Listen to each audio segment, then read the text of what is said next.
Friends, welcome back to another video lecture on the topic netiquette. One of the very important concepts which the teachers as well as the students should also need to be aware of. Why? Because today the communication through technologies are very common. The information from teachers to the students flow through, is sent through WhatsApps, then Facebook also use, email also we use. There are online courses where students are engaged in group discussions. There are various situations where online media or technologies in general are used for communicating. On the other side, the normal face-to-face communication, the verbal speech between the teacher and students, we are seeing face-to-face, but in online communication, in a technology-mediated communication, we are not seeing each other. Of course, there are video calling facilities and all, but when we are engaged in texting, sending text messages from one side to the other, sender to the receiver, there are many factors we need to be aware of. There are many rules which we need to follow. So netiquette is talking about such rules and behaviors which are usually used when people are engaged in online communication, technology mediated communication. So very important in today's teaching learning situations, and that's why we are talking about netiquette. In this video lecture, we will be talking about the definition of netiquette. Then in general, some of the rules that everyone needs to follow when we are engaging in the online communication. Then we will move on to some specific rules which everyone needs to be aware of when we are communicating through email, then engaged in chats, group messaging, etc. So that is how this lecture will be working today. So to start with netiquette, we will have a small discussion about what is this netiquette. See, netiquette, there are two terms, one is the network and the etiquette.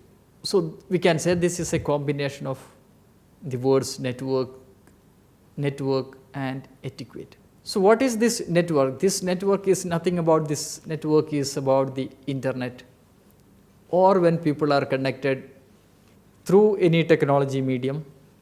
So when we are connected in a technology world or through any social networking sites, we need to of course maintain some kind of ethics, some kind of a manners, good behaviors when we are in such networks, especially when we are engaged in communication. So we can say netiquette is the combination of the words network and etiquette. Otherwise everyone is pretty clear about etiquette. They are nothing but they are the behavior or ethics that we need to follow in our life, good manners. So etiquette is about good manners in normal life, in normal communication, but netiquette is about when we are engaged in online communication. So they are the rules for acceptable online behavior, or we can say this is the guidelines. These are the guidelines prepared by the users of internet for online behavior and interaction. So very simple, when we are engaged in online communication, technology mediated communication, the behaviors that we need to follow, the rules that we need to follow, they are nothing but they are netiquette. Friends, I hope you have understood the concept of netiquette. Now we can talk about some of the general guidelines, the netiquette that needs to follow when you are engaged in communication. Say for example, if you are chatting with your friends or your students through the WhatsApp, or in some discussion forum. What happens in discussion forum? Some questions will be posted. Students are supposed to engage in discussion surrounding that particular topic, relating to that particular topic. So say for example, if a student is bringing in some points which are not acceptable by other friends, or some topics which have chances of creating some issues for some learners which are there in the group, then the personal talks, the personal messaging starts in that particular group, and this is disturbing the whole decorum of that particular group. This is the same with WhatsApp messaging also. There are number of WhatsApp groups. People send some messages, may not be liked by other members in that particular group, so then the fight starts. So whenever we are engaged in an online communication in any technology medium, we need to follow the netiquette, we need to follow some good behaviors. So we will be talking about such behaviors, some general behaviors which everyone can follow when they are engaged in online communication. One is, you should think before you write and post messages. This can be in any media, any social networking platform. Think before what you are going to write, what you are going to post in that particular group or particular, maybe we can say a student. Then use clear and concise and proper language. This should be understood by the receiver. If you are posting something, this of course should be understood by the receiver. In the case of classroom communication, if the teacher is posting something, the students need to understand that. If students are posting, the students should also make it very simple and clear, so that the teacher will be able to understand what, and accordingly a reply can be given. Now use correct spelling and grammar. You should always think about the language that you are using, the spellings of the words that you are using, the grammar. Make it error free as far as possible. Very important. Avoid using slang terms and texting abbreviations. See, some people use in place of you simply the letter U they will be using. Maybe for FOR, they may be using numbers 4. There are many abbreviations which we are using in the normal life when we are engaging in the social networking messagings, social networking chats. So if it is a formal communication, try to avoid such abbreviations and slang terms. Use standard fonts and font sizes. Don't be too small, don't be too big, be at a moderate size in the font. A readable font can be used. Then avoid using caps lock. If you are using capital words in your messaging, this will be interpreted as yelling.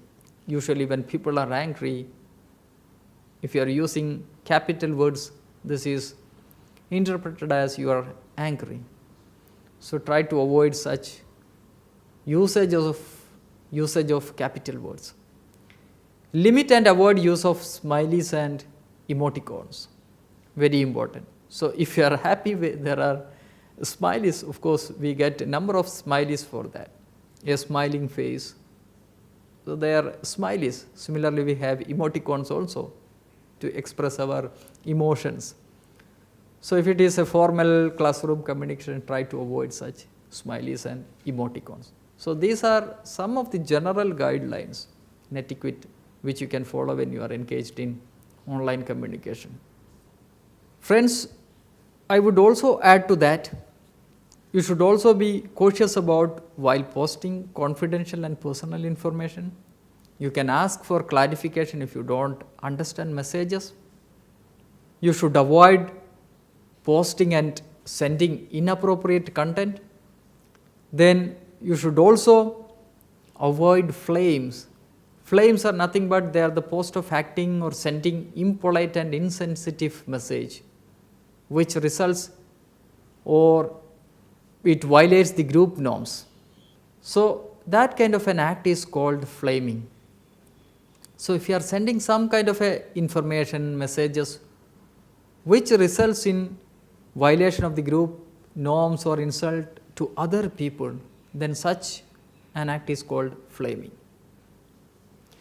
Flaming creates emotional outbursts and reactions, and it keeps growing like the flames.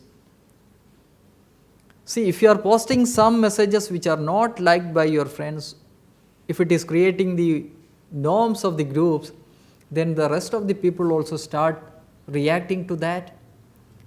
So, if there are 100 people, 100 members in that particular group, everyone will keep on reacting to that, and it is going to be an uncontrollable activity. So, we should avoid posting such inappropriate messages, sensitive messages, impolite messages, etc. So, these are some of the general guidelines which you can follow when you are engaged in online communication. Now, coming to the email etiquette. Till now we have discussed about some of the common etiquette. Now, as I have mentioned in the beginning, we have some specific etiquettes also, like when we are communicating in the email, when we are communicating in group chat services, group chatting, or when we are in chatting in the social media platforms. So, there are specific cases also, specific etiquette also. So, email etiquette is one of such etiquettes. When we are engaged in the email communication, you may be thinking of, you can think of etiquette of sending, etiquette of replying, etiquette of confidentiality. When we are sending the messages, we need to follow some behaviors, we need to be aware of some ethics. Similarly, when we are replying, similarly we get some confidential matters also, we also used to send confidential matters through emails. So, there also we need to follow some ethics and etiquette. So, we will be talking about that now.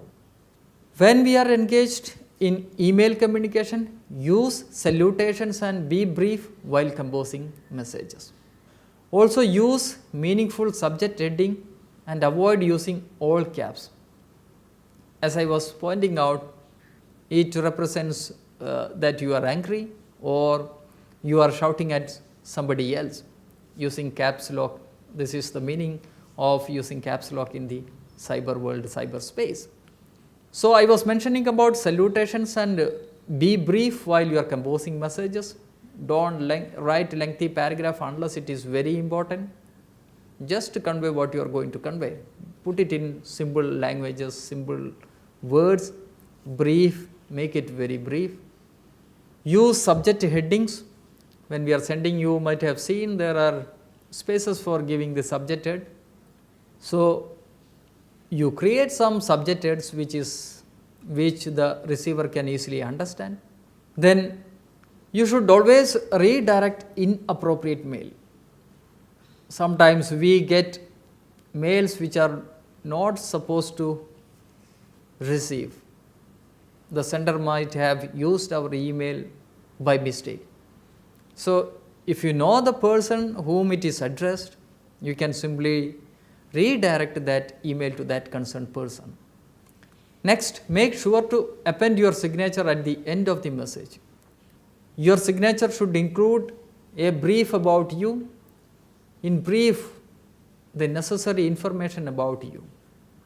You might have seen in the email there is a facility for adding our signature. Signature, by that I mean your name, your designation, where you are working, your contact details, such brief information that you can include in your signature.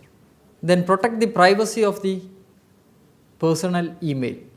The emails which are directed to you, which are sent to you, should not be seen by a third person. So, you read the content, keep the content with you. This should not be shared with other people, a third person. Also protect privacy of email addresses, the recipient addresses. You should not disclose the recipient's address to a third person. And you might have seen there are spaces where we put the recipient or to address, this is going to so and so person. Then there are spaces for making carbon copies, CC, blind carbon copies. There are spaces for carbon copies, the email IDs of the person to whom you want to send the same message. That is what the carbon copy. Then blind carbon copies. Suppose you are sending email to 5 people, they individually should not see to whom the email is sent. So then in that case you can use blind carbon copies, that option. So you should use wisely the two CC and BCC options. Now use acronyms and slangs. I mean, like if it is very important, if it is a formal communication, it's better to avoid such slangs and acronyms. This is the same with the case of emoticons also. You should use if it is very important. Otherwise, in formal communication, it is always good to avoid acronyms, slangs, emoticons, or smileys. Now make sure to send virus-free attachment. This is also very important. If you are attaching any files like PDF files, audio, video, make sure that it is virus-free. Otherwise, the person who is receiving the mail will face difficulties. Their computers, laptops, mobiles may get collapsed because of the virus that we are sending. So make your attachments virus free. So friends, these are some of the netiquette which you can follow if you are sending any information when you are communicating through your students. I would also quote one example. I used to reply my learners for their project work. They send their project proposal to my mail. I reply to my students through the mail itself, email itself. So I use their name or dear learner in the beginning, then I will compose my message, then I will have a summing, then I will conclude my message. So the whole message will be clear from that email, and this will be sent back to the learner. If I am getting any email which is not directed to me, I used to redirect to the person if I know that person. So these are some of the netiquette you need to be very aware of if you are engaging in email communication. Now the next is very important, group netiquette, because we are engaged in many group discussions, say for example the WhatsApp groups. So if you are engaging in such group discussions, one thing you need to understand is read the frequently asked questions. In WhatsApp also you will see the group description. It's better you read the group description, why this group is created, then accordingly you have to behave. Next, when you are new to a group, introduce yourself before initiating the discussions or when you are engaging in any conversation. So before you initiate your discussion, introduce yourself, then you start engaging in the discussions. Avoid empty messages. You should also refrain from posting messages which are unwanted, and it is always good to stick to the topic which are discussed in the group. This is also very important. Then you should also avoid multiple postings. Very common in WhatsApp messages. Some people doesn't look at the message which are posted in the WhatsApp. They will again post the same message. This is creating disturbance. This is violating the group rules. So friends, these are some of the group netiquette. Even you can borrow some of the netiquette which we have discussed in email netiquette. Now we will be discussing about the chat and instant messaging netiquette. This is also very common. One thing, avoid lengthy messages. If you have some lengthy messages, you should break into multiple messages. This is one thing. Choose an appropriate name to reveal your identity. Because you are engaging in chat discussions, so you should reveal, it is always good to reveal your identity. Because in a formal classroom, usually you can relate that to classroom communication. You are communicating with your teacher, communicating with your friends. So put your name so that the others in the group, others who are taking part in the chat will be able to see who is chatting with, whom I am chatting with. Then again, as we have said in the group netiquette, you should introduce yourself so that others will come to know who are you. Then while entering in the chat room, greet yourself before you start the discussions. And this is also applicable when you are leaving the chat room. Say goodbye, thank you. So when you are coming into, entering into, and when you are leaving, use these behavioral patterns. Then the last one is you should avoid flooding. Flooding is an undesirable behavior of sending large number of messages in short duration of time. This is also seen in various group messaging. You should not send 100, 50, 10 messages at a single go. Give time to your teacher to respond to your message. So friends, these are some of the netiquette, some of the behavior which you can follow when you are engaged in chat and instant messaging. And this we call the chat and instant messaging netiquette. So in this video lecture, we have discussed about the netiquette, started with the netiquette, then we have discussed some of the general guidelines, then we have discussed email netiquette, group netiquette, and we have, at the end, we have discussed about the chat and instant messaging netiquette.